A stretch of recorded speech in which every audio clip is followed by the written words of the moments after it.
चलिए बिना किसी देरी के सीधे आज के इस गहरे विश्लेषण में उतरते हैं।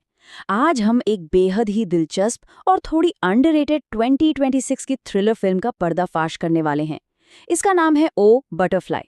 नाम सुनकर ऐसा लगता है ना, जैसे कोई बहुत ही प्यारी और मासूम सी कहानी होगी, लेकिन असलियत में इसके पीछे का जो विषय है वो उतना ही ज्यादा जहरीला और खतरनाक है। सच कहूं तो ये फिल्म दिमाग के साथ एक बहुत ही गहरा और डरावना मनोवैज्ञानिक खेल खेलती है। ये कोई आम मर्डर मिस्ट्री नहीं है, यहाँ कातिल खुद सामने खड़ा होकर सजा की मांग कर रहा है।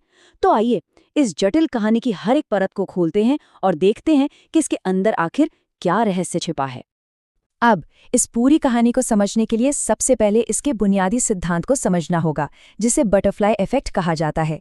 यह सिद्धांत असल में ये बताता है कि कैसे एक तितली के पंख फड़फड़ाने जैसी बेहद छोटी और महत्वहीन सी लगने वाली घटना भी आगे चलकर पूरी दुनिया में बड़े पैमाने पर उथल-पुथल मचा सकती है।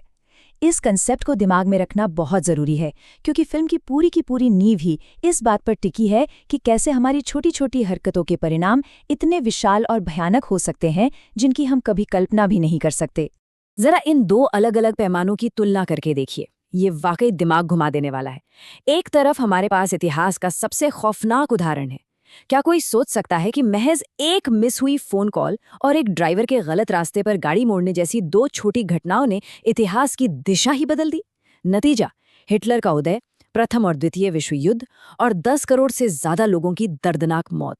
ये बटरफ्लाई इफेक्ट का एक विशाल वैश्विक रूप है। लेकिन दूसरी तरफ इस फिल्म का पैमाना बिल्कुल अलग है। यहाँ 10 करोड़ लोग नहीं, बल्कि सिर्फ एक इंसान की मौत होती है। लेकिन बात वहीं आ जाती है, उस एक मौत की कीमत फिल्म के बाकी सभी किरदारों को अपनी पूरी जिंदगी बर्बाद करके चुकानी पड़ती है। ये कहानी इसी बड़े सिद्धांत को एक बहुत ही घुटन भरे और छोटे से कमरे के दायरे में लाकर खड़ा कर देती है। तो कहानी का पहला हिस्सा है एक कमरा और एक कातिल, और यहीं से शुरू होता है अवचेतन मन का असली खतरा। शुरुआत में ही रोंगटे खड़े कर देने वाला एक सेटअप मिलता है। एक लड़की है जिसने खुद को अपनी ही मर्जी से एक अलग थलग कमरे में कैद कर लिया है। उसका ये पक्का विश्वास है कि जो भी उस कमरे का दरवाजा पार करेगा वो सीधा जान से हाथ धो बैठेगा। और सबसे डरावनी बात, इसका कारण कोई बाहरी राक्षस या भूत नहीं है, बल्कि उसके खुद के अवचेतन दिमाग यानी उसके सबकॉन्शियस माइंड में छुपा बैठा एक आदमी है। ये अदृश्य शक्ति सिर्फ उसी को दिखाई देती है और उसके दिमाग को इस कदर नियंत्रित करती है कि वो लड़की पूरी तरह बेबस हो जाती है। अब उसके पास सब दो ही रास्ते हैं, या तो वो कमरे में आने वाले उस अनजान व्यक्ति को मार दे, या फिर इस खौफनाक खेल को हमेशा के लिए खत्म करने के लिए खुद अपनी जान दे दे। आइए अब थोड़ा पीछे चलते हैं और देखते हैं कि ये सब शुरू कहाँ से हुआ।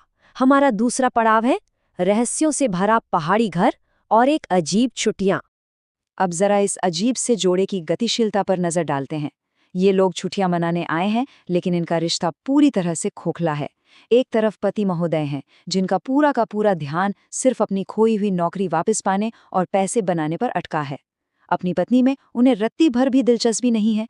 वहीं दूसरी ओर पत्नी है, जिसका नाम ओ बटरफ्लाई है। नाम तो बहुत खूबसूरत है, लेकिन इसके शौक उतने ही खौफनाक।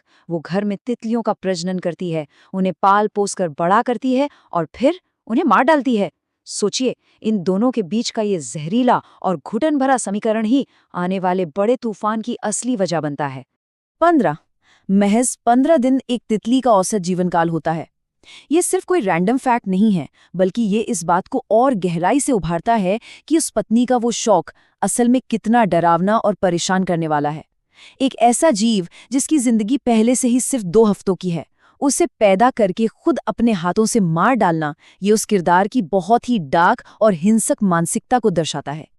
और अगर आपको लग रहा है कि ये अजीब किरदारों की लिस्ट यहीं खत्म हो गई, तो ठहरिए। इस पहाड़ी घर के पास रहने वाली एक पड़ोसन भी है, और ये कोई आम महिला नहीं है। ये एक भविष्यवक्ता है जो किसी का भी हाथ पकड़कर ये बता सकती है कि मौत उसे ठीक कितने बजे लेने आएगी। उसकी यही घातक भविष्यवाणी इस पूरी कहानी में आने वाले विनाश के लिए एक परफेक्ट मंच तैयार कर देती है। और यहीं से आता है हमारा अगला पड़ाव, ट्रूथ, डेयर और मौत। ये वो उत्प्रेरक घटना या कैटलिस्ट है जहां से शांत दिख रही परिस्थितियों में अचानक आग लग जाती है। तो सबसे अहम बात यह है कि चीजें बिगड़ती कैसे हैं। उस रात घर में एक तीसरे व्यक्ति की एंट्री होती है, जिससे पति पत्नी के बीच का माहौल एकदम से बदल जाता है। रात के अंधेरे में एक मासूम सा दिखने वाला ट्रूथ और डेयर का खेल शुरू होता है। लेकिन इसी खेल के दौरान एक बहुत ही मामूली सी लगने वाली घटना होती है। एक ऐसा फैसला जिसे अगर बदल दिया जाता तो शायद सब कुछ बिल्कुल ठीक रहता, लेकिन ऐसा नहीं होता। और नतीजा, एक इंसान की मौत हो जाती है जिसे बहुत आसानी से रोका जा सकता था। वही मौत जिसकी भविष्यवाणी उस पगोसिन ने की थी। बस यही वो छोटी सी घटना है जो सबसे बड़े बटरफ्लाई इफेक्ट के रूप में काम करती है और सब कुछ तबाह कर देती है। अब बात करते हैं फिल्म की डार्क रिवर्स रियलिटी और इसके शानदार सिनेमैटिक एग्जीक्यूशन की। ये जानना बहुत दिलचस्प है कि इस फिल्म का निर्देशन उसी व्यक्ति ने किया है जिसने 18 साल पहले गजनी जैसी फिल्म से सबके दिमाग को चकमा दे दिया था। ये कोई सीधी सादी कहानी नहीं है। इस रिवर्स ऑर्डर कहानी के टाइमलाइन को बहुत ही चालाकी से बुना गया है। निर्देशक ने कहानी को उल्टे क्रम में पिरोया है। हम पहले वर्तमान का मनोवैज्ञानिक प्रभाव देखते हैं, फिर कहानी हमें अतीत की उस घातक मौत पर ले जाती है, उसके बाद हम उससे भी पहले हुए ट्रूथ और डेयर के खेल को देखते हैं और एकदम अंत में हम उस पहाड़ी घर में पहुंचने की शुरुआत तक पहुंचते हैं। कमाल की बात यह है कि ये उल्टी कहानी सस्पेंस को खत्म नहीं करती, बल्कि उसे और भी ज्यादा असरदार और गहरा बना देती है। 80% सिनेमैटोग्राफी की बात करें तो ये आंकड़ा बहुत कुछ बयां करता है। पूरी फिल्म का 80% हिस्सा बेहद कम रोशनी और गहरे अंधेरे में शूट किया गया है। परछाइयों का ये भारी इस्तेमाल कोई इत्तेफाक नहीं है। इसे जानबूझकर ऐसा रखा गया है ताकि शुरुआत से ही एक नकारात्मक और घुटन भरा माहौल बना रहे। ये अंधेरा पूरे 2 घंटे के दौरान मन में एक लगातार बढ़ता हुआ डर और बेचैनी पैदा करता रहता है। तो कुल मिलाकर एक बंद कमरे और 3 लोगों के बीच छुपे रहस्यों के जरिए जो लगातार तनाव पैदा किया गया है, उसके लिए इस फिल्म को 5 में से 3 स्टार तो आसानी से दिए जा सकते हैं। जो लोग इस तरह की डार्क सिनेमाई पहेलियों को सुलझाना पसंद करते हैं, उनके लिए ये OTT प्लेटफॉर्म पर मौजूद है। हालांकि बस एक बात का ध्यान रखना होगा कि फिलहाल ये केवल अपनी ओरिजिनल भाषा में सबटाइटल के साथ ही उपलब्ध है। इसका कोई हिंदी डब अभी नहीं आया है, लेकिन बेहतरीन सिनेमा का अनुभव लेने के लिए थोड़ी सी मेहनत तो की ही जा सकती है ना।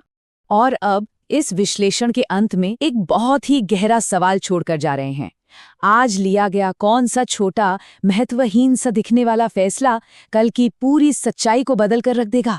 ये कहानी बस इसी बात का एक डरावना सबूत है कि इंसान की किस्मत और उसके चुनाव कितने नाजुक होते हैं। हमारे छोटे छोटे कदम कब एक बड़े तूफान का रूप ले लें, ये कोई नहीं जानता। इसी सोच विचार के साथ आज का ये विशेष विश्लेषण यहीं समाप्त होता है।